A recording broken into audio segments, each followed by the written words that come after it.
রাজনৈতিক বিতর্ক আর ব্যক্তিগত জটিলতায় দীর্ঘদিন ধরে বাংলাদেশ দলে নেই টাইগার অলরাউন্ডার সাকিব আল হাসান।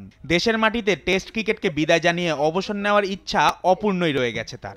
দেশের মাঠে খেলার সুযোগ তো হয়নি, এমনকি সাম্প্রতিক সিরিজগুলোতেও দেখা যায়নি তাকে। তবে আসন্ন চ্যাম্পিয়ন্স ট্রফিতে সাকিবকে দলে ফেরানোর চেষ্টা করছে বাংলাদেশ ক্রিকেট বোর্ড।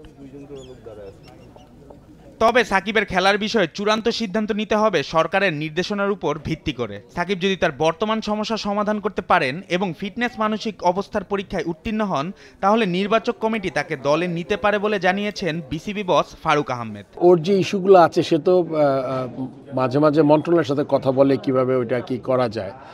আর ওর যে জিনিসগুলোতে আমার হেল্প করার কোনো ব্যাপার নেই, এটা আমি আগেও বলেছি, এখনও বলছি।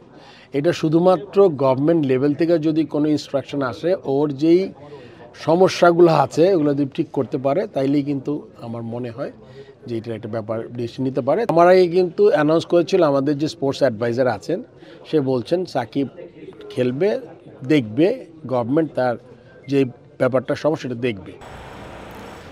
2022 সালে ভারতের বিপক্ষে টেস্ট সিরিজে সাকিবকে সর্বশেষ জাতীয় দলে দেখা যায়। ওই সিরিজের পর টেস্ট ও টি-20 থেকে অবসর নেওয়ার ইঙ্গিত দিলেও ওয়ানডে ফরম্যাটে খেলা চালিয়ে যাওয়ার ইচ্ছার কথা জানিয়েছিলেন তিনি। সাকিবের ঘনিষ্ঠ সূত্র জানিয়েছে তিনি চ্যাম্পিয়ন্স ট্রফি খেলতে চান। তার চ্যাম্পিয়ন্স ট্রফি খেলা প্রসঙ্গে ফারুক আহমেদ জানান, সাকিব ও ক্রীড়া মন্ত্রণালয়ের সঙ্গে মাঝে মাঝে যোগাযোগ চলছে। তবে চলমান বিপিএলের মধ্যেই তার বিষয়ে একটি চূড়ান্ত সিদ্ধান্ত নেওয়া হবে বলে ইঙ্গিত দেন তিনি।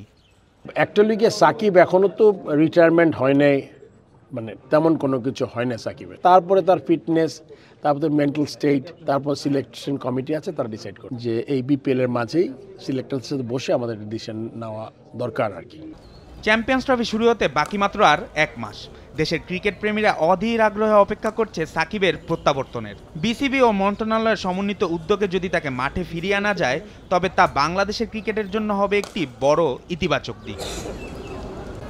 জুবায়ের নূর, স্পোর্টস ডেস্ক, দেশ টিভি।